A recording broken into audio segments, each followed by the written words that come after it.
اللہ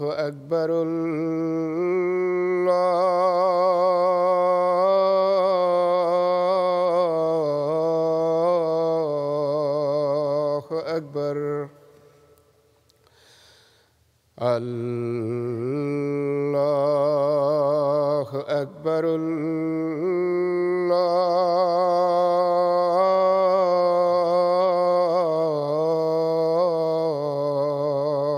اکبر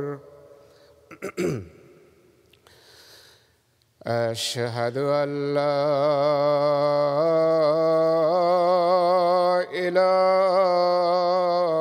إله إلا الله أشهد أن لا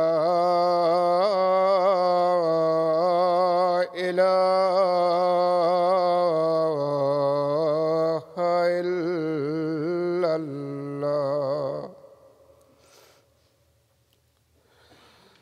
أشهد أن محمدًا رسول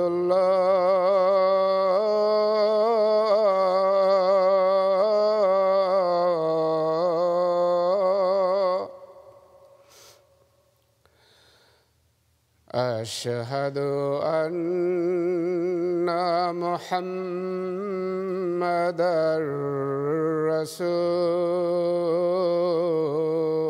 رسول الله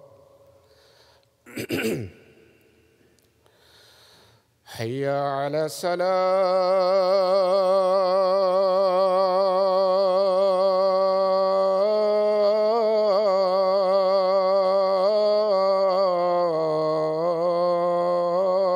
الصلاة حي على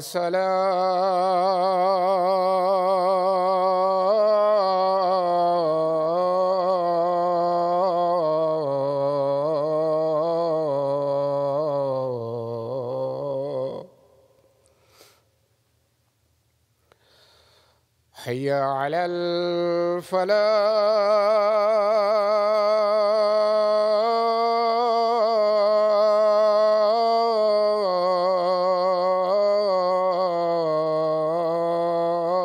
الفلاح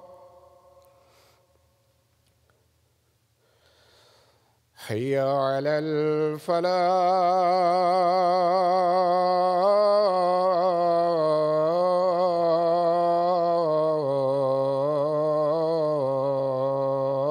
الفلاح الله أكبر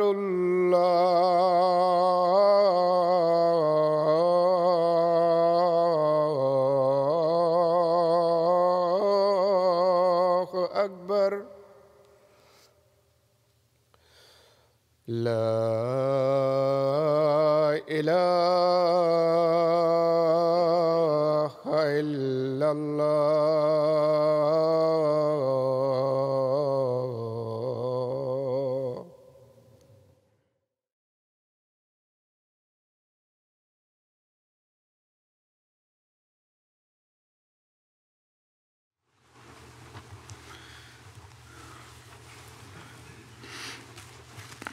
السلام علیکم ورحمۃ اللہ.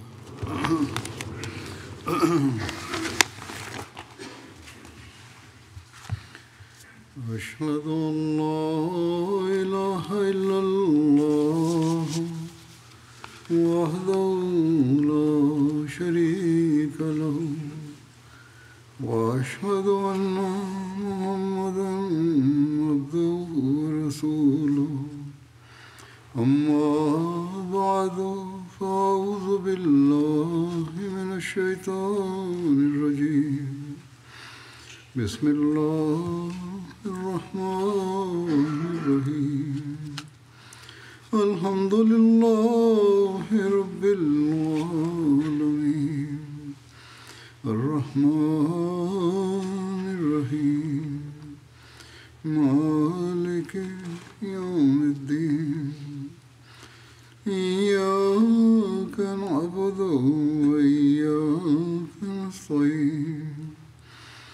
اهدنا الصراط المستقيم صراط الذين أنعمت عليهم غير المغضوب عليهم ولا الضالين. يا أيها الذين آمنوا كتب عليكم الصيام كما كتب على الذين من قبلكم لعلكم تتقون. أياما معدودات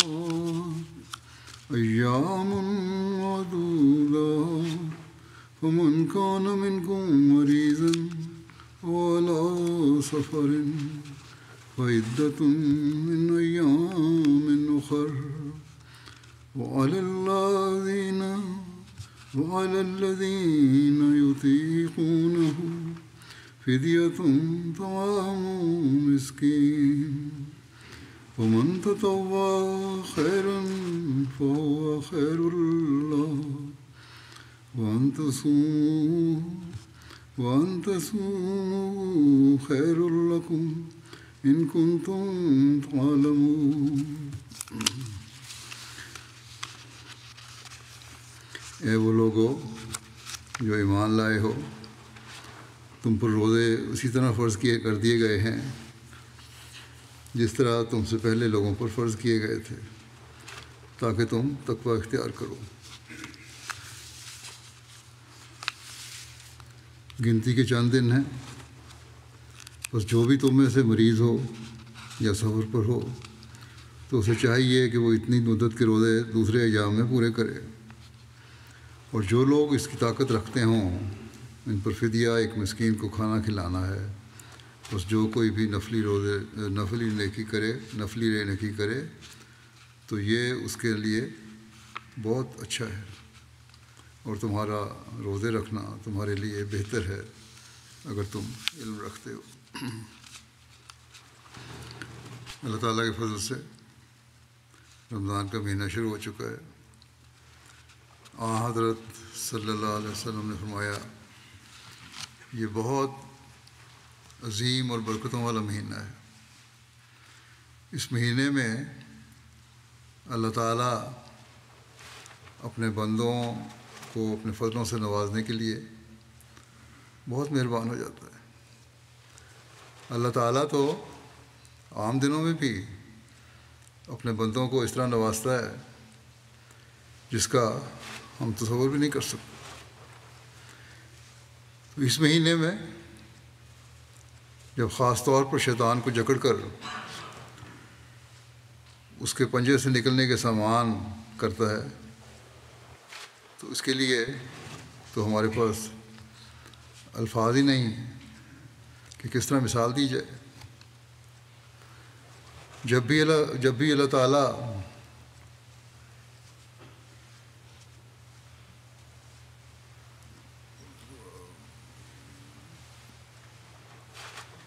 کی طرف ہم بڑھیں تو اس کے احسان کے دروازے پہلے سے زیادہ کھلے ہوئے پاتے ہیں۔ بس یہ مہینہ اللہ تعالیٰ اپنے احسانوں سے نوازنے کا اللہ تعالیٰ نے مقرر کیا ہے۔ جو بھی اللہ تعالیٰ کی عبادت میں گزشتہ دنوں سستیاں ہم دکھا چکے ہیں، نوافل کی ادائیگی میں سستیاں دکھا چکے ہیں، قرآن کریم کی تلاوت کرنے، پڑھنے، سمجھنے میں سستیاں دکھا چکے ہیں، قرآن کریم کی تعلیم پر عمل کرنے میں سستیاں دکھا چکے ہیں، ان کے لیے اس مہینے میں سامان کر دیا کہ اس مہینے میں فرائض بھی اور نوافل بھی خاص طور پر ادا کرنے کا ماحول ہے۔ اس لیے فائدہ اٹھاؤ۔ درس کا مساجد میں بھی انتظام ہوتا ہے اور MTM پر بھی انتظام ہے، اس سے فائدہ اٹھانا چاہیے، اور اللہ تعالیٰ کے قریب اور قرب کو تلاش کرنا چاہیے، اور پھر اس ماحول کے اثر کو اپنی زندگیوں کا مستقل حصہ ہمیں بنانا چاہیے، تاکہ اللہ تعالیٰ کے فضلوں اور احسانوں کے مستقل وارث ہم بنتے چلے جائیں۔ بس اللہ تعالیٰ فرماتا ہے کہ اس ماحول سے بہترین فائدہ اٹھانے کی کوشش کرتے ہوئے میری طرف بڑھو، اور اللہ تعالیٰ کو اپنے بندے کی اللہ تعالیٰ کی طرف آنے کی جتنی خوشی ہوتی ہے، اس کا اندازہ حضرت صلی اللہ علیہ وسلم کے اس ارشاد سے ہوتا ہے۔ آپ صلی اللہ علیہ وسلم فرماتے ہیں کہ جو خوشی ماں کو اس کے گمشدہ بچے کے ملنے کی ہوتی ہے، اللہ تعالیٰ کو اس سے زیادہ خوشی اپنے گمشدہ بندے کے ملنے سے ہوتی ہے۔ یعنی جو لوگ حقوق اللہ اور حقوق العباد ادا کرنے والے نہیں ہیں، یا اس کا حق ادا کرتے ہوئے ادا نہیں کر رہے، اس میں سستیاں دکھانے والے ہیں، وہ جب حقیقت میں یہ حق ادا کرنے والے بن جاتے ہیں تو اللہ تعالیٰ کی خوشی کی کوئی انتہا نہیں ہوتی۔ اور اللہ تعالیٰ وہ ذات ہے جب وہ اپنے بندے سے خوش ہوتا ہے تو اس کو اس قدر نوازتا ہے کہ جس کی انتہا نہیں۔ بس ہم خوش قسمت ہوں گے اگر ہم رمضان کے اس ماحول سے فائدہ اٹھاتے ہوئے حقیقی رنگ میں اللہ تعالیٰ کے فضلوں کو جذب کرنے والے بن جائیں۔ یہ آیات جو میں نے تلاوت کی ہیں،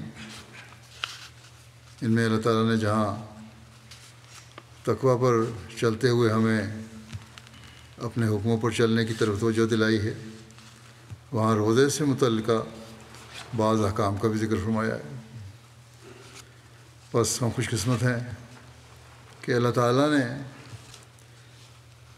ایسی پرحکمت کتاب ہمیں حضرت صلی اللہ علیہ وسلم کے ذریعے عطا فرمائی ہے،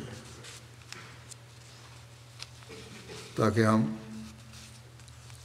اس کی قربتوں کے حاصل کرنے والے بن جائیں، ان رستوں پر چلنے والے بن جائیں جو اس کی قربت کے راستے ہیں۔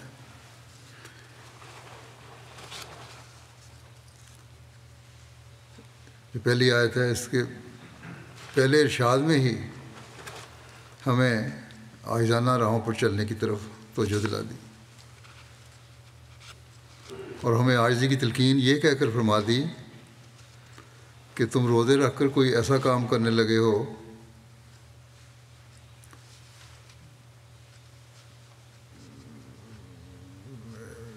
جو صرف تمہارا ہی امتیاز ہے، یہ نہیں ہے، بلکہ تم سے پہلے لوگوں پر بھی روزے فرض کیے گئے تھے۔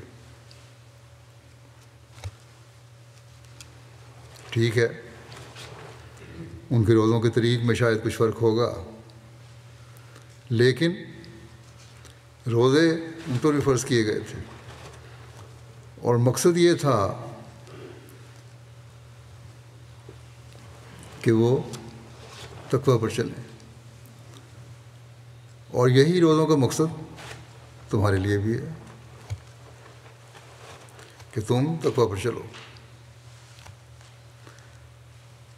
یعنی تم غلط باتوں سے بچو اور نیک باتوں کو اختیار کرو، اور گناہوں اور غلط باتوں سے اس طرح اپنے آپ کو بچاؤ جس طرح ایک جنگجو ڈھال کے پیچھے اپنے آپ کو بچانے کی کوشش کرتا ہے، اور ڈھال کو سامنے رکھنے والا جنگجو صرف اپنے آپ کو ہی نہیں بچاتا بلکہ وہ دشمن پر وار بھی کرتا ہے۔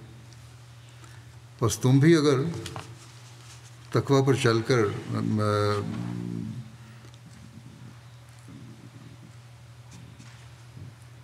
تقویٰ پر چل رہے ہو تو نہ صرف اپنے آپ کو بچاؤ گے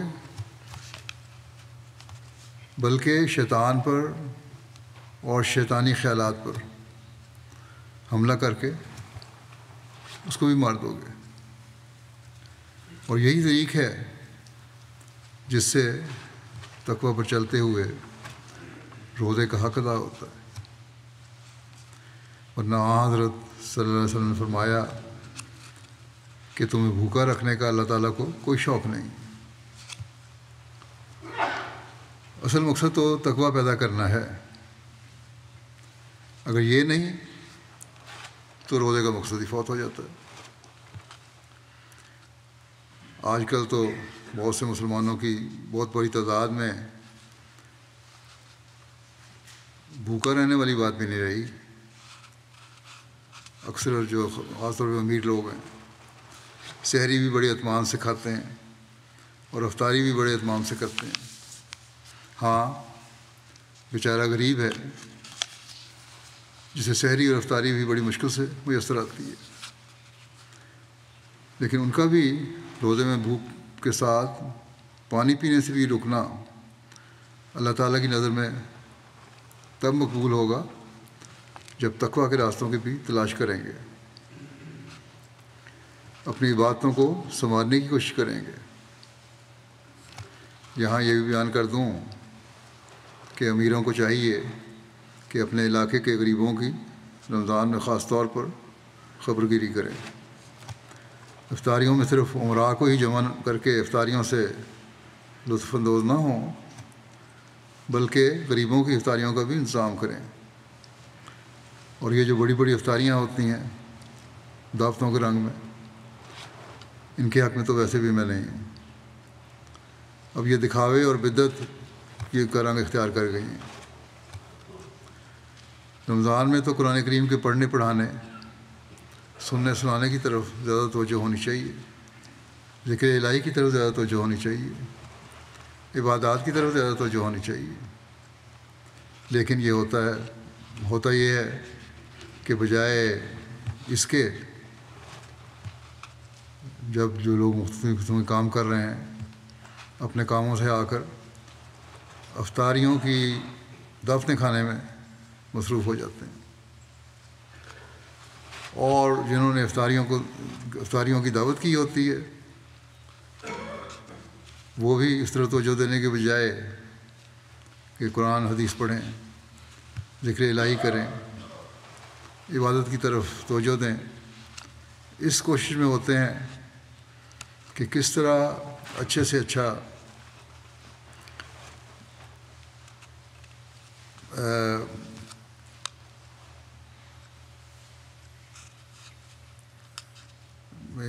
انتظام ہو، افطاری کا سامان ہو، کیسی اچھے سے چیز افطاری تیار ہو تاکہ ان کی واہ واہ ہو کہ بہت کمال کر دیا افطاری میں۔ تو یہ چیزیں رمضان کا مقصد نہیں ہیں، یہ تو تقویٰ سے دور لے جانے والی باتیں ہیں۔ بس ڈھال سے فائدہ اٹھانے کے لیے ڈھال کا صحیح استعمال کرنا بھی ضروری ہے، ورنہ شیطان تو دائیں بائیں آگے پیچھے سے حملہ کرے گا، کس طرح بچائیں گے؟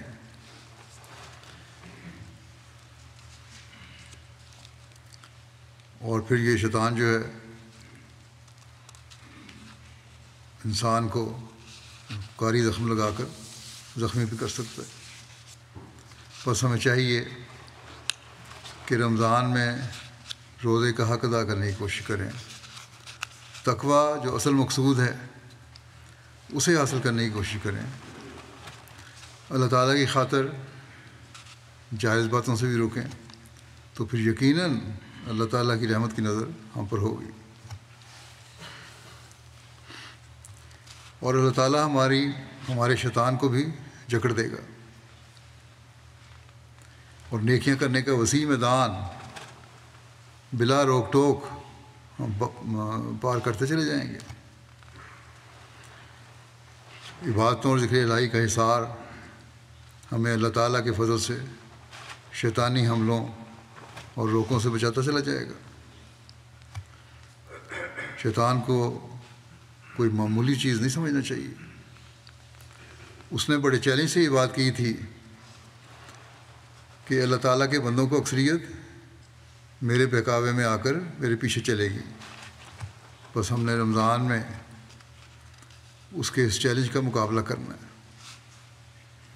اور پھر یہ کوشش کرنی ہے کہ ہم عبادتوں اور قرآنی احکام پر عمل کرنے کے ہتھیار سے شیطان کا ہمیشہ مقابلہ کرتے چلے جائیں.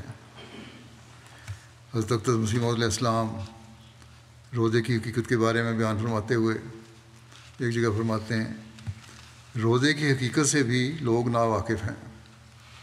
اصل یہ ہے کہ جس ملک میں انسان جاتا نہیں اور جس عالم سے واقف نہیں، اس کے حالات کیا بیان کرے. روزہ اتنا ہی نہیں کہ اس میں انسان بھوکا پیاسا رہتا ہے، بلکہ اس کی ایک حقیقت اور اس کا ایک اثر ہے جو تجربے سے معلوم ہوتا ہے. انسانی فطرت میں ہے کہ جس قدر کم کھاتا ہے اسی قدر تزکیہ نفس ہوتا ہے اور کشفی قوتیں بڑھتی ہیں. لیکن بدقسمتی سے آج کل تو روزہ کھانے پینے کا نام ہے.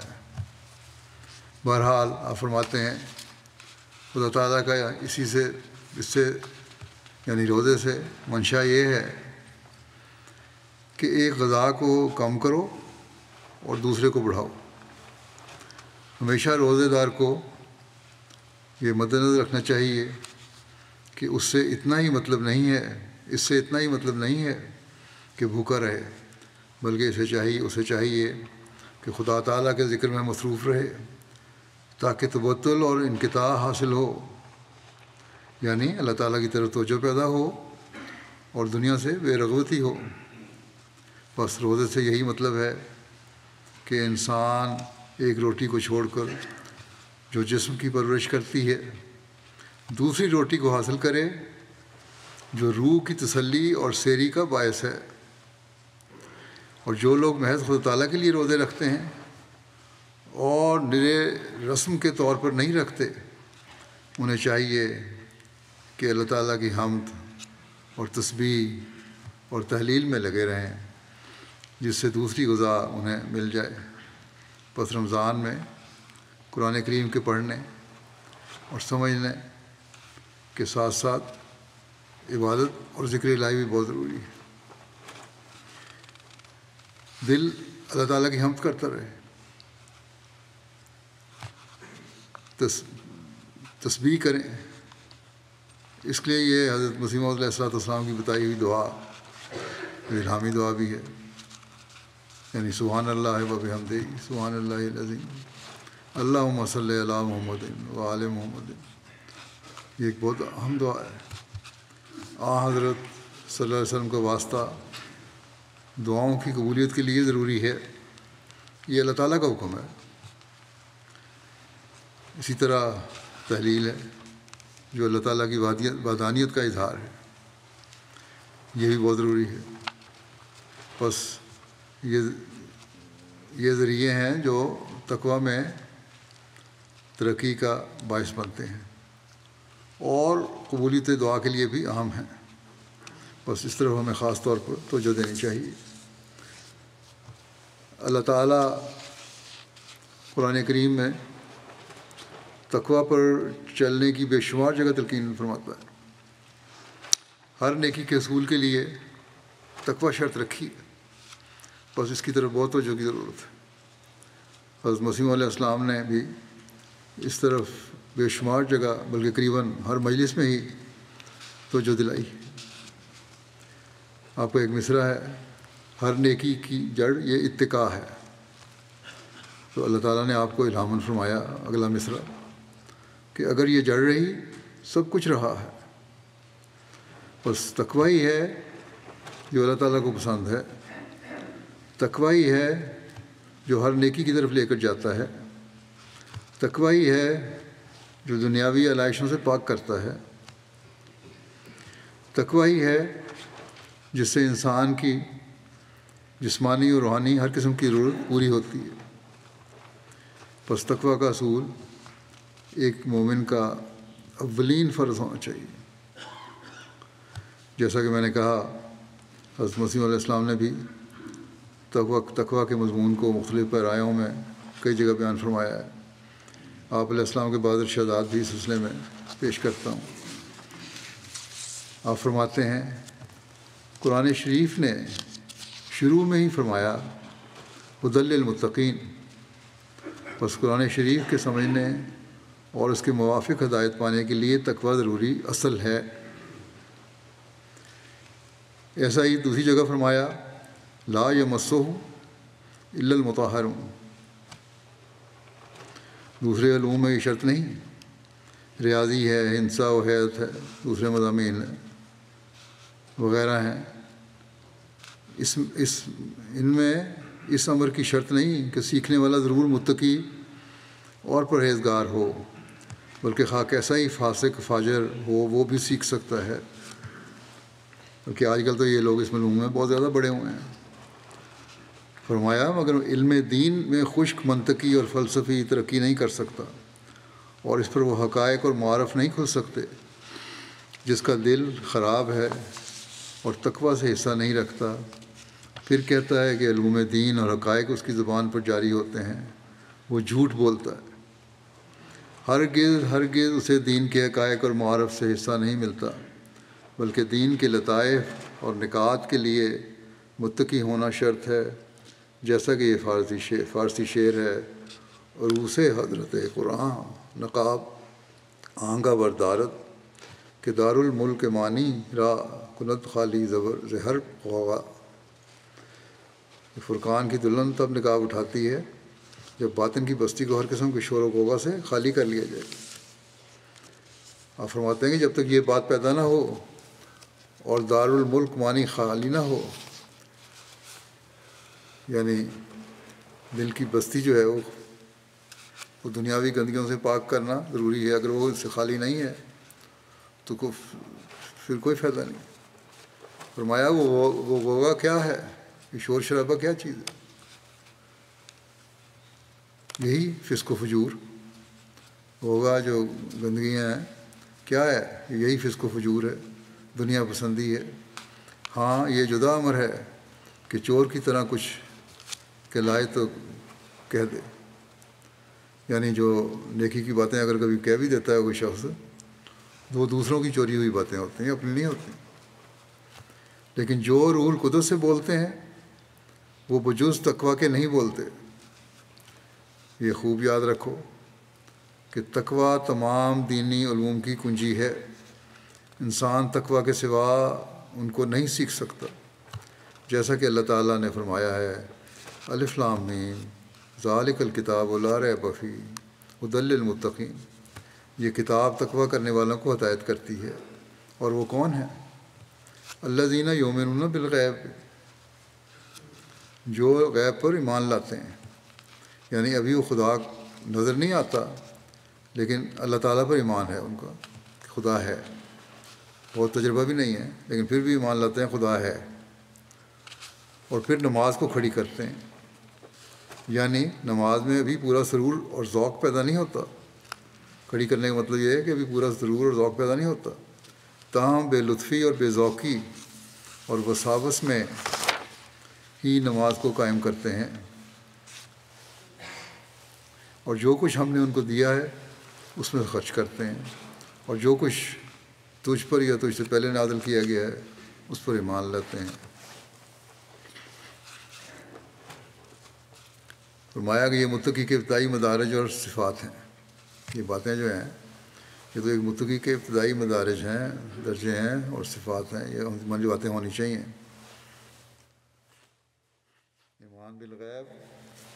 ایمان بالغیب اور نماز کا قیام، یہ سب ابتدائی باتیں ہیں۔ یہاں فرماتے ہیں کہ یہاں اعتراض ہوتا ہے کہ جب وہ خدا پر ایمان لاتے ہیں، نماز پڑھتے ہیں، خرچ کرتے ہیں اور ایسا ہی خدا کی کتابوں پر ایمان لاتے ہیں، پھر اس کے سوا نئی ہدایت کیا ہوئی؟ یہ تو پہلے ہی کر رہے ہیں، تو پھر آگے کیا پڑھنا ہے اس سے؟ یہ تو گویا تحصیل حاصل ہوئی، یعنی جو پہلے ہے اسی کو دوبارہ حاصل کرنا ہے۔ فرمایا اس سوال کا جواب یہ ہے کہ یہ عبارتیں اور یہ الفاظ اسی حد تک جو بیان کی گئی ہیں انسان کے کمال سلوک اور معرفت تامہ پر دلالت نہیں کرتے۔ یہ جو عبارتیں ہیں بے شک یہ ٹھیک ہے، ان کو اللہ تعالیٰ فرماتا ہے یہ کرو، لیکن یہ اس کا کمال نہیں ہے، اس کا آخری مقصد نہیں ہے۔ یہ تو ابتدائی چیزیں ہیں کہ اللہ تعالیٰ پر غیب پر ایمان لانا، نمازیں پڑھنا، نمازیں گر جائیں پھر توجہ دینا، تھوڑا بہت خرچ کر لینا، یہ تو ابتدائی چیزیں ہیں نیکیوں کی طرف لے جانے کے لیے۔ فرمایا اگر ہدایت کا انتہائی نقطہ یؤمنون بالغیب ہی ہوتا تو پھر معرفت کیا ہوئی؟ اگر ہدایت یہی ہے کہ غیب پر ایمان لے آؤ تو معرفت کیا ہوئی؟ پھر پہچان اللہ تعالیٰ کس طرح ہوگی؟ اس لیے جو شخص قرآن مجید کی ہدایت پر کاربند ہوگا وہ معرفت کے اعلیٰ مقام تک پہنچے گا۔ معرفت حاصل کرنی ہے تو قرآن مجید کی ہدایات کو پڑھو، ان پر عمل کرو، پھر معرفت کے مقام حاصل ہوں گے، غیب کے علم سے باہر آئے گا انسان، اور وہ یؤمنون بالغیب سے نکل کر مشاہدے کی حالت تک ترقی کرے گا۔ گویا خدا تعالیٰ کے وجود پر عین الیقین کا مقام مل جائے گا۔ عمل ہوگا تو تبھی عین الیقین کا مقام ملے گا۔ بس یؤمنون بالغیب سے نکلنے کے لیے قرآن کریم کے حکموں پر عمل ضروری ہے۔ لوگوں میں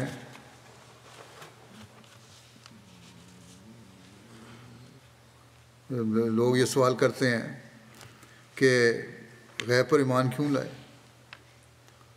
آج کل تو کیوں کا سوال بہت اٹھتا ہے نوجوانوں میں، بچوں میں، جس چیز کا ہمیں پتہ ہی نہیں اس میں ایمان کیوں لائیں؟ اللہ تعالیٰ فرماتا ہے کہ غیب پر ایمان تو ابتدائی شکل ہے، یہ کتاب جو دی گئی ہے اس پر عمل کرو، ایمان لانے کے بعد اس پر عمل ضروری ہے جو تمہیں صحیح معرفت، صحیح پہچان اللہ تعالیٰ کی دلائے گا۔ تو غیب سے باہر نکل کر مشاہدے کی حالت پیدا ہوگی۔ غیب سے نہیں صرف ہوگا بلکہ خود آدمی مشاہدہ کرے گا کہ کون ہے، خدا ہے۔ یہ تو دنیا کا اصول بھی ہے، جو سائنٹسٹ ہیں، ریسرچر ہیں، وہ جانتے ہیں کہ تجربات میں بھی پہلے ایک ہائپوتھیسس بنتا ہے، اس پر بنیاد کر کے ریسرچ ہوتی ہے، اور پتہ نہیں کہ وہ سچ ثابت ہو یا نہ ہو، لیکن اس پہ ایک تصور میں بنیاد بنائی جاتی ہے، اس پہ ریسرچ کی جاتی ہے۔ لیکن اللہ تعالیٰ فرماتا ہے کہ تم ایمان بالغیب کی بنیاد بنا کر پھر قرآن احکامات پر عمل کرو، محنت کرو، غور کرو، پھر دیکھو تم مشاہدہ بھی کر لو گے۔ صرف سائنسدان تو صرف اپنی ریسرچ کے لیے، ایک تسلی کے لیے وہ ریسرچ کرتے ہیں اور ان کی تسلی ہوتی ہے، پھر لوگوں کو بتاتے ہیں، لیکن یہاں جو ایک تصور باندھا اور اس کے بعد ریسرچ کی، اس کے ہر انسان فائدہ اٹھا سکتا ہے۔ یہ ہے اسلام کی خوبی، یہ اس ایمان بالغیب کی اصل حقیقت۔ اسی طرح پر نماز کے متعلق فرماتے ہیں کہ اسی طرح پر نماز کے متعلق ابتدائی حالت تو یہی ہوگی کہ جہاں بیان کی کہ نماز کو کھڑی کرتے ہیں، قیام کو مطلب کھڑی کرنا ہے، یعنی نماز گویا گری پڑتی ہے۔ گرنے سے مراد یہ ہے کہ اس میں ذوق اور لذت نہیں ہوں، بے ذوقی اور وساوس کا سلسلہ ہے، اس لیے اس میں کشش اور جذب نہیں ہے کہ انسان جیسے بھوک پیاس سے بے قرار ہو کر کھانے اور پانی کے لیے دوڑتا ہے، اسی طرح پر نماز کے لیے دیوانہ وار دوڑے، لیکن جب وہ ہدایت پاتا ہے تو پھر یہ صورت نہیں رہے گی، اس میں ایک ذوق پیدا ہوگا، نماز میں بھی ایک لذت آئے گی، وساوس کا سلسلہ ختم ہو کر اطمینان اور سکینت کا رنگ شروع ہو جائے گا۔ کہتے ہیں، آپ فرماتے ہیں کہ کسی شخص کی کوئی چیز گم ہو گئی تو اس نے کہا ذرا ٹھہرو، جا نماز لاؤ، ٹھہر جاؤ، نماز میں یاد آ جائے گی۔ یہ نماز تو کاملوں کی نہیں ہوا کرتی، کیونکہ اس میں تو شیطان انہیں وسوسہ ڈالتا ہے، یعنی چیز گم ہو گئی. اس نے کہا اچھا ویسے تو یاد نہیں آ رہی, چلو نماز پڑھتے ہیں. نماز میں میرے خیالات ادھر ادھر جاتے رہیں گے اور آخر شاید اس میں یہ بات یاد آ جائے کہ میں نے کہاں وہ چیز رکھی تھی. تو یہ نماز کاملوں کی نماز نہیں ہے, یہ شیطانی وسوسے ہیں. لیکن جب کامل کا درجہ ملے گا تو ہر وقت نماز ہی میں رہے گا, یعنی اللہ تعالیٰ ہر وقت یاد رہے گا. اور ہزاروں روپے کی تجارت اور مفاد بھی اس میں کوئی حرج اور روک نہیں ڈال سکتا. دنیا کے کام بھی ہوں گے اور خدا تعالیٰ کا خوف بھی رہے گا, خدا تعالیٰ یاد بھی رہے گا. فرمایا اسی طرح پر باقی جو کیفیتیں ہیں وہ نرے کال کے رنگ میں نہ ہوں گی, ان میں حالی کیفیت پیدا ہو جائے گی اور غیب سے شہود پر پہنچ جائے گا. یہ مراتب نرے سنانے ہی کو نہیں ہیں. یہ مرتبے جو میں نے بیان کیے ہیں یہ صرف سنانے کے لیے نہیں ہیں کہ بطور ایک قصہ تم کو سنا دیا اور تم بھی تھوڑی دیر کے لیے سن کر خوش ہو گئے. نہیں, یہ خزانہ ہے, اس کو مت چھوڑو, اس کو نکال لو. یہ تمہارے لیے تمہارے اپنے ہی گھر میں ہے اور تھوڑی سی محنت اور صحیح سے اس کو پا سکتے ہو. بس آج یہ ہمارا کام ہے کہ اس ماحول سے فائدہ اٹھاتے ہوئے اس خزانے کو نکالنے کے لیے محنت کریں اور کوشش کریں تاکہ ہم بھی اللہ تعالیٰ کا قرب حاصل کرنے والے بنیں. پھر آپ فرماتے ہیں یاد رکھو کہ دعائیں منظور نہ ہوں گی جب تک تم متقی نہ ہو, اور تقوی اختیار کرو. تقوی کی 2 قسمیں ہیں, ایک علم سے متعلق, دوسرا عمل سے متعلق. علم کے متعلق بیان ہو چکا کر دیا ہے کہ علوم دین نہیں آتے اور حقائق معرف نہیں کھلتے جب تک متقی نہ ہو. اور عمل کے متعلق یہ ہے کہ نماز, روزہ اور دوسری عبادات اس وقت تک ناقص رہتی ہیں جب تک متقی نہ ہو. اس بات کو بھی خوب یاد رکھو کہ خدا تعالیٰ کے 2 حکم ہیں. اول یہ ہے کہ اس کے ساتھ کسی کو شریک نہ کرو, نہ اس کی ذات میں, نہ صفات میں, نہ عبادات میں, اور نہ دوسرے اور نہ عبادات میں. اور دوسری بات یہ ہے کہ نوع انسان سے ہمدردی کرو. اللہ کا حق ادا کرو, بندوں کا حق ادا کرو. پھر فرماتے ہیں آپ, خدا تعالیٰ فرماتا ہے کہ ومن یتق اللہ یجعل لہ مخرجا, ومن یتق اللہ یجعل لہ مخرجا ویرزقہ من حیث لا یحتسب.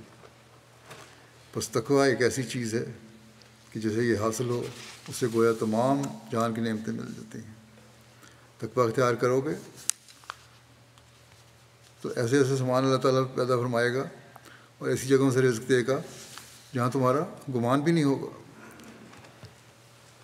فرمایا کہ یاد رکھو متقی کبھی کسی کا محتاج نہیں ہوتا, بلکہ وہ اس مقام پر ہوتا ہے کہ جو چاہتا ہے خدا تعالیٰ اس کے لیے اس کے مانگنے سے پہلے مہیا کر دیتا ہے. بس یہ اللہ تعالیٰ کا وعدہ ہے کہ متقی کو دنیاوی رزق بھی دیتا ہے. آپ فرماتے ہیں میں نے ایک دفعہ کشف میں اللہ تعالیٰ کو تمثل کے طور پر دیکھا. میرے گلے میں ہاتھ ڈال کر فرمایا جے تو میرا ہو رہے ہیں سب جگ تیرا ہو. بس یہ وہ نسخہ ہے. فرمایا بس یہ وہ نسخہ ہے جو تمام انبیاء اولیاء و صلحاء کا آزمایا ہوا ہے, تم بھی آزماؤ. فرماتے ہیں ہماری جماعت کو چاہیے کہ تقویٰ کی راہوں پر قدم ماریں اور اپنے دشمن کی ہلاکت سے بے جا خوش نہ ہوں. تورات میں لکھا ہے کہ بنی اسرائیل کے دشمنوں کے بارے میں کہ میں نے ان کو اس لیے ہلاک کیا, اللہ تعالیٰ فرماتا ہے کہ وہ بد ہیں اس لیے ان کو ہلاک کیا, نہ اس لیے کہ تم نیک ہو. تمہاری نیکی کی وجہ سے دشمن ہلاک نہیں ہوئے بلکہ وہ اپنی بدی کی وجہ سے ہلاک ہوئے ہیں. بس نیک بننے کی کوشش کرو. فرمایا میرا ایک شعر ہے, ہر ایک نیکی کی جڑ یہ اتقاء ہے, اگر یہ جڑ رہی سب کچھ رہا ہے. پھر آپ فرماتے ہیں تقویٰ ایک تریاک ہے, جو اسے استعمال کرتا ہے تمام زہروں سے نجات پاتا ہے. مگر تقویٰ کامل ہونا چاہیے. تقویٰ کی کسی شاخ پر عمل پیرا ہونا ایسا ہی ہے جیسا کسی کو بھوک لگی ہو اور وہ ایک دانہ کھا لے. ظاہر ہے کہ اس کا کھانا اور نہ کھانا برابر ہے. ایسا ہی پانی کی پیاس ایک قطرے سے نہیں بجھ سکتی. یہی حال تقویٰ کا ہے. کسی ایک شاخ پر عمل موجب ناز نہیں ہو سکتا جب تقویٰ وہی ہے جس کی نسبت اللہ تعالیٰ فرماتا ہے ان اللہ مع الذین اتقوا. خدا تعالیٰ کی معیت بتا دیتی ہے کہ یہ متقی ہے، یعنی اگر حقیقی تقویٰ ہے تو خدا تعالیٰ خود اپنے فضل سے اظہار بتا دیتا ہے، اور اس کے فضل کا اظہار بھی ہوتا ہے. بس یہ تقویٰ ہے جو ہمیں حاصل کرنے کی کوشش کرنی چاہیے. پھر آپ فرماتے ہیں گو اعادہ کلام ہوتا ہے، بار بار وہی باتیں آ رہی ہیں، مگر چونکہ غفلت لگی ہوئی ہے، ایک طرف واعظ اور نصیحت سنی جاتی ہے، دل میں تقویٰ حاصل کرنے کے لیے جوش پیدا ہوتا ہے، مگر پھر غفلت ہو جاتی ہے. اس لیے ہماری جماعت کو یہ بات بہت یاد رکھنی چاہیے کہ اللہ تعالیٰ کو کسی حالت میں نہ بھلایا جائے، ہر وقت اسی سے مدد مانگتے رہنا چاہیے. اس کے بغیر انسان کچھ چیز نہیں. خوب یاد رکھو کہ وہ ایک دم میں فنا کر سکتا ہے. طرح طرح کے دکھ اور مصیبتیں موجود ہیں. بے خوف اور نہ ڈر ہونے کا مقام نہیں. اس دنیا میں بھی جہنم ہو سکتا ہے اور بڑے بڑے مصائب آ سکتے ہیں. خوب یاد رکھنا چاہیے. اب آج کل تو ایٹمی جنگوں کی باتیں ہو رہی ہیں، تو وہ تو ایک جہنم ہی ہے. اس کے علاوہ بھی بم جو ہیں وہ آگ کے گولے ہی ہیں. فرمایا خوب یاد رکھنا چاہیے کہ کوئی کسی کی مصیبت میں کام نہیں آ سکتا اور کوئی شریک ہمدردی نہیں کر سکتا جب تک خدا خود دستگیری نہ کرے اور اپنے فضل سے آپ اس مصیبت کو دور نہ کرے. اسی واسطے ہر ایک کو چاہیے کہ خدا تعالیٰ کے ساتھ پوشیدہ علاقہ رکھے، یعنی پوشیدہ تعلق رکھے. جو شخص جرت کے ساتھ گناہ، فسق و فجور اور معصیت میں مبتلا ہوتا ہے وہ خطرناک حالت میں ہوتا ہے. خدا تعالیٰ کا عذاب اس کی طاق میں ہوتا ہے. اگر بار بار اللہ کریم کا رحم چاہتے ہو تو تقوی اختیار کرو، اور وہ سب باتیں جو خدا تعالیٰ کو ناراض کرنے والی ہیں چھوڑ دو جب تک خوف الہی کی حالت نہ ہو. بڑی اہم ضروری چیز ہے یہ کہ فرمایا کہ جب تک خوف الہی کی حالت نہ ہو تب تک حقیقی تقوی حاصل نہیں ہو سکتا. کوشش کرو کہ متقی بن جاؤ. جب وہ لوگ ہلاک ہونے لگتے ہیں جو تقوی اختیار نہیں کرتے، تب وہ لوگ بچا لیے جاتے ہیں جو متقی ہوتے ہیں. ایسے وقت ان کی نافرمانی انہیں ہلاک کر دیتی ہے اور ان کا تقوی انہیں بچا لیتا ہے. انسان اپنی چالاکیوں، شرارتوں اور غداریوں کے ساتھ اگر بچنا چاہے تو ہرگز نہیں بچ سکتا. کوئی انسان بھی نہ اپنی جان کی حفاظت کر سکتا ہے، نہ مال اور اولاد کی حفاظت کر سکتا ہے، اور نہ ہی کوئی اور کامیابی حاصل کر سکتا ہے جب تک کہ اللہ تعالیٰ کا فضل نہ ہو. خدا تعالیٰ کے ساتھ پوشیدہ طور پر ضرور تعلق رکھنا چاہیے. عبادتوں اور ذکر الہی اور اللہ تعالیٰ کے احکامات پر عمل کر کے یہ پوشیدہ تعلق قائم ہوتا ہے.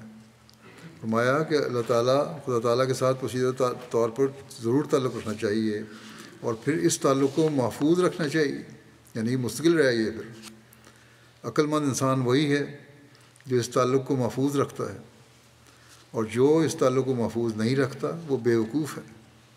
جو اپنی چترائی پر نازاں ہے وہ ہلاک کیا جائے گا اور کبھی بامراد اور کامیاب نہیں ہوگا. دیکھو یہ زمین و آسمان اور جو کچھ ان میں نظر آ رہا ہے، اتنا بڑا کارخانہ کیا خدا تعالیٰ کے پوشیدہ ہاتھ کے سوا چل سکتا ہے؟ ہرگز نہیں. یاد رکھو جو امن کی حالت میں ڈرتا ہے وہ خوف کی حالت میں بچایا جاتا ہے، اور جو خوف کی حالت میں ڈرتا ہے تو وہ کوئی خوبی کی بات نہیں. ایسے موقع پر تو کافر مشرک بے دین بھی ڈرا کرتے ہیں. فرعون نے بھی ایسے موقع پر ڈر کر کہا تھا آمنت انہ لا الہ الا الذی آمنت بہ بنو اسرائیل وانا من المسلمین، کہ یعنی میں ایمان لاتا ہوں جس پر بنی اسرائیل ایمان لائے، اس کے سوا کوئی معبود نہیں ہے اور میں فرمانبرداری کرنے والوں میں سے ہوں. فرمایا اس سے صرف اتنا فائدہ اسے ہوا کہ خدا تعالیٰ نے فرمایا کہ تیرا بدن تو ہم بچا لیں گے مگر تیری جان کو اب نہیں بچائیں گے. آخر خدا تعالیٰ نے اس کے بدن کو ایک کنارے پر لگا دیا. ایک چھوٹے سے قد کا وہ آدمی تھا. غرض جب گناہ اور معصیت کی طرف انسان ترقی کرتا ہے تو پھر لا یستاخرون ساعۃ لا یستاخرون ساعۃ ولا یستقدمون والا معاملہ ہوتا ہے، یعنی نہ اس سے گھڑی پیچھے رہ سکتے ہیں نہ آگے بڑھ سکتے ہیں۔ بس جب اجل کی بلا آ جاتی ہے پھر آگے پیچھے نہیں ہوا کرتی۔ انسان کو چاہیے کہ پہلے ہی سے خدا تعالیٰ کے ساتھ تعلق رکھے۔ بس خوش قسمت ہیں ہم میں سے وہ جو اس رمضان سے حقیقی فائدہ اٹھاتے ہوئے اپنے تقویٰ کے معیار کو اس مقام پر لانے کی کوشش کریں جو خدا تعالیٰ ہم سے چاہتا ہے۔ پھر اگلی آیت جو ہے روزے سے متعلق ہے، اس میں اللہ تعالیٰ نے بعض بنیادی احکامات دیے ہیں۔ فرمایا کہ ان گنتی کے چند دنوں میں بھی اللہ تعالیٰ تم پر روزے فرض کرنے کے باوجود تمہیں سہولت مہیا کرتا ہے، لہذا جو مریض اور مسافر ہیں وہ اپنے اوپر بلا وجہ کا بوجھ نہ ڈالیں، اور بعد میں صحت یاب ہونے کے بعد یا سفر ختم ہونے کے بعد روزے مکمل کر لیں۔ بس فرمایا پورا فرض پورا ضرور کرنا ہے، لیکن غیر ضروری بوجھ بھی نہیں ڈالنا۔ فطری اور ہنگامی مجبوریوں کا خیال بھی رکھا ہے اللہ تعالیٰ نے۔ بس اللہ تعالیٰ نے انسان کے تقویٰ کی قدر کرتے ہوئے کہ اس نے خدا تعالیٰ کی خاطر جائز چیزوں سے اپنے آپ کو روکا، انسان کی مجبوریوں میں اسے سہولت بھی مہیا فرما دی۔ بس جو لوگ کہتے ہیں کہ خدا تعالیٰ نے بہت بوجھ ہم پر ڈال دیا ہے، بعض احکام ایسے ہیں جن کا انجام دینا بہت مشکل ہے، کوئی بھی اللہ تعالیٰ کا حکم ایسا نہیں جو مشکل ہو، سہولتیں ساتھ ہیں ہر ایک کے۔ یا مذہب ہم پر بوجھ ڈالتا ہے، یا لا مذہب جو ہیں یا مذہب کے مخالفین جو ہیں مذہب کے ماننے والوں میں فتنہ پیدا کرنے کے لیے کہتے ہیں کہ کیا مذہب کی پابندیوں میں جکڑے ہوئے ہو، یہ تو تمہارے انسانی حقوق چھین رہا ہے۔ اس آیت میں بھی ان لوگوں کا جواب ہے کہ روزے فرض ہیں، روزہ اللہ تعالیٰ کی رضا حاصل کرنے والا بناتا ہے، لیکن اس کے باوجود فطری تقاضوں اور ضرورتوں کا خدا تعالیٰ خیال رکھتا ہے اور تمہیں سہولت مہیا کرتا ہے۔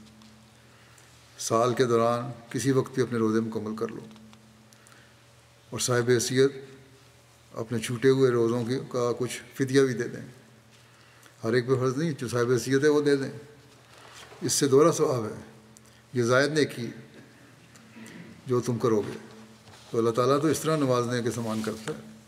اور پھر دودھ پلانے والی مائیں ہیں یا مستقل بیمار ہیں، ان کو حسب توفیق فدیے کا ارشاد فرما دیا۔ اور کیونکہ اللہ تعالیٰ عالم الغیب ہے، نیتوں کو جانتا ہے، اس لیے فرمایا کہ تمہارا فدیہ روزوں کے متبادل ہے۔ اگر تم نے ایک نیتی سے دے رہے ہو، یہ فدیہ سے غریبوں کی مدد ہوتی ہے۔ گویا یہاں پھر حقوق العباد کو بھی عبادت کے ثواب کا درجہ دے دیا۔ اور فدیہ سے فائدہ کون اٹھا رہا ہے؟ غریب لوگ، لیکن ثواب اس کا عبادت کے برابر ہو گیا۔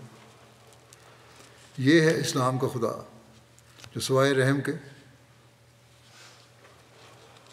اور کچھ نہیں۔ پھر بھی انسان اس کا رحم حاصل کرنے والا نہ بنے تو اس کی بدقسمتی ہے۔ حضرت اقدس مسیح موعود علیہ السلام مضمون کو مزید کھولتے ہوئے فرماتے ہیں، ایک دفعہ میرے دل میں خیال آیا کہ فدیہ کس لیے مقرر کیا گیا ہے، تو معلوم ہوا کہ توفیق کے واسطے ہے، تاکہ روزے کی توفیق اس سے حاصل ہو۔ خدا تعالیٰ ہی کی ذات ہے جو توفیق عطا کرتی ہے، اور ہر شے خدا تعالیٰ سے ہی طلب کرنی چاہیے۔ خدا تعالیٰ قادر مطلق ہے، وہ اگر چاہے تو ایک مدکوک کو بھی روزے کی طاقت عطا کر سکتا ہے۔ تو فدیے سے یہی مقصود ہے کہ وہ طاقت حاصل ہو جائے، اور یہ خدا تعالیٰ کے فضل سے ہوتا ہے۔ بس میرے نزدیک خوب ہے کہ انسان دعا کرے کہ الہی یہ تیرا مبارک مہینہ ہے، میں اس سے محروم رہ جاتا ہوں، اور کیا معلوم کہ آئندہ سال زندہ رہوں یا نہ، یا ان فوت شدہ روزوں کو ادا کر سکوں یا نہ، اور اس سے توفیق طلب کرے۔ تو مجھے یقین ہے ایسے دل کو خدا تعالیٰ طاقت بخش دے گا۔ بس روزوں کے رکھنے کی کوشش کرنی چاہیے، اور فدیہ بھی اس نیت سے کہ اللہ تعالیٰ اسے قبول کرے اور روزوں کی بھی توفیق بخشے۔ لیکن بہرحال جہاں اللہ تعالیٰ نے رخصت دی ہے اس پر عمل کرنا بھی ضروری ہے۔ یہی تقویٰ ہے، اصل تقویٰ یہی ہے کہ خدا تعالیٰ کے حکم کی اطاعت کی جائے۔ چنانچہ اس مضمون کو بیان کرتے ہوئے آپ ایک جگہ فرماتے ہیں، اصل بات یہ ہے کہ قرآن شریف کی رخصتوں پر عمل کرنا بھی تقویٰ ہے۔ اللہ تعالیٰ نے مسافر اور بیمار کو دوسرے وقت روزے رکھنے کی اجازت اور رخصت دی ہے، اس لیے اس حکم پر بھی عمل رکھنا چاہیے۔ میں نے پڑھا ہے کہ اکثر اکابر اس طرف گئے ہیں کہ اگر کوئی حالت سفر یا بیماری میں روزہ رکھتا ہے تو یہ معصیت ہے، گناہ ہے، کیونکہ غرض تو اللہ تعالیٰ کی رضا ہے، نہ اپنی مرضی، اور اللہ تعالیٰ کی رضا فرمانبرداری میں ہے۔ جو حکم وہ دے اس کی اطاعت کی جائے اور اپنی طرف سے اس پر حاشیہ نہ چڑھایا جائے، اپنی خود ساختہ تشریح نہ کی جائیں، جیسے آج کل کے علماء اپنے علم کے ذوم میں کرتے رہتے ہیں۔ اور اب سوشل میڈیا پر تو جو پلیٹ فارم ان کو مل گیا ہے، اس میں تو فقہ کے حوالے سے عجیب و غریب مزے کا خیز باتیں اور فتوے جاری کرنے شروع کر دیے ان لوگوں نے۔ بہرحال آپ علیہ السلام فرماتے ہیں اس نے تو یہ حکم دیا ہے کہ فمن کان منکم مریضا او علی سفر فعدۃ من ایام اخر، بس جو بھی تم میں سے مریض ہو یا سفر پر ہو تو وہ اتنے روزے دوسرے دنوں میں پورے کرے۔ اس میں کوئی قید نہیں لگائی کہ ایسا سفر ہو یا ایسی بیماری ہو۔ پھر آپ فرماتے ہیں کہ جو شخص مریض اور مسافر ہونے کی حالت میں ماہ رمضان میں روزہ رکھتا ہے وہ خدا تعالیٰ کے صریح حکم کی نافرمانی کرتا ہے۔ خدا تعالیٰ نے صاف فرما دیا ہے کہ مریض اور مسافر روزے نہ رکھے، مرض سے صحت پانے اور سفر کے ختم ہونے کے بعد روزے رکھے۔ خدا تعالیٰ کے اس حکم پر عمل کرنا چاہیے کیونکہ نجات اس کے فضل سے ہے، نہ کہ اپنے اعمال کا زور دکھا کر کوئی نجات حاصل کر سکتا ہے۔ مریض اور مسافر اگر روزے رکھیں گے تو ان پر حکم عدولی کا فتویٰ لازم آتا ہے۔ ایک شخص نے حضرت صلی اللہ علیہ وسلم سے رمضان کے مہینے میں سفر کی حالت میں روزہ اور نماز کے بارے میں سوال کیا۔ اس پر رسول اللہ صلی اللہ علیہ وسلم نے فرمایا کہ رمضان میں سفر کی حالت میں روزہ نہ رکھو۔ اس پر اس شخص نے کہا کہ یا رسول اللہ صلی اللہ علیہ وسلم، میں روزہ رکھنے کی طاقت رکھتا ہوں۔ نبی کریم صلی اللہ علیہ وسلم نے اس سے فرمایا کہ تو زیادہ طاقتور ہے یا اللہ؟ فرمایا یقیناً اللہ تعالیٰ نے میری امت کے مریضوں اور مسافروں کے لیے رمضان میں سفر کی حالت میں روزہ نہ رکھنے کو بطور صدقہ ایک رعایت قرار دیا ہے۔ کیا تم میں سے کسی کو یہ پسند ہے کہ وہ تم سے کسی کو کوئی چیز تحفہ دے، پھر وہ اس چیز کو تحفہ دینے والے کو واپس لوٹا دے؟ بس تقویٰ یہی ہے کہ اللہ تعالیٰ کے حکموں پر عمل کرو، جس نیکی کو بھی وہ کہے اس وقت کرو، اور جس وقت کہے وہ اس وقت کرو، اور جسے کہے چھوڑ دو تو چھوڑ دو۔ اللہ تعالیٰ ہمیں رمضان اللہ تعالیٰ کی رضا پر چلتے ہوئے تقویٰ سے گزارنے کی توفیق عطا فرمائے۔ ہمیں اپنے تقویٰ کے معیار اونچے کرنے کی توفیق دے، نہ ہی روزوں سے بچنے کے بہانے ہم تلاش کرنے والے ہوں اور نہ بلا وجہ سختی اور اپنے اوپر وارد کرنے والے ہوں، اور ہمیشہ اسلام کی خوبصورت تعلیم پر عمل کرنے والے ہوں، اور اس رمضان میں ہم اللہ تعالیٰ کی بے شمار برکات حاصل کرنے والے ہوں۔ ہر دن ہمارے لیے برکتوں اور رحمتوں کے سامان لے کر آئے۔ رمضان سے ہم حقیقی فیضیاب ہونے والے ہوں۔ یہ رمضان ہمیں اللہ تعالیٰ کے قریب تر کرنے والا ہو، مقبول دعاؤں کی ہمیں توفیق ملے۔ تمام دنیا کے احمدی جماعتی ترقیات اور تمام مشکلات دور ہونے کے لیے بھی دعا کریں۔ حکومتوں اور ہر شریر کے شر سے اللہ تعالیٰ ہمیں بچائے رکھے۔ اسیران کی رہائی کے لیے بھی دعا کریں، بعض ان سے بڑی مشکل میں گرفتار ہیں، اور یہ دعا کریں کہ ہم اللہ تعالیٰ کا دامن ایسا پکڑیں کہ کبھی ہماری کسی لفظ کی وجہ سے یہ دامن نہ چھوٹے۔ اور اللہ تعالیٰ کے فضلوں کی بارش ہمیشہ ہم پر برستی رہے۔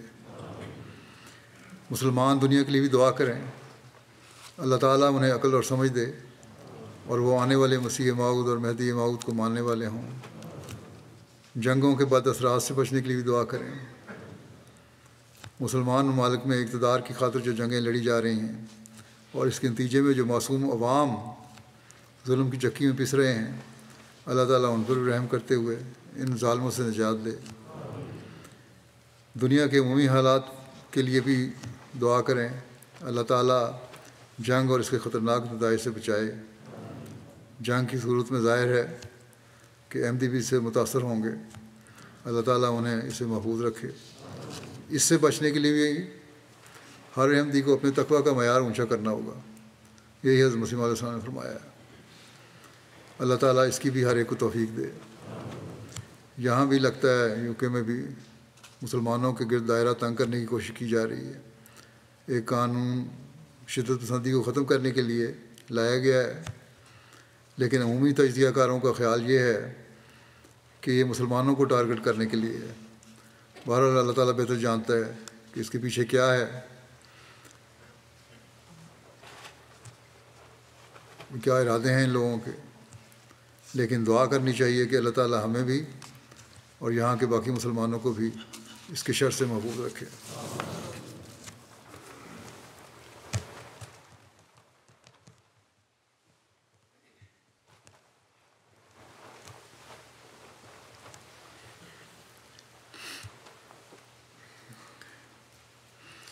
الحمد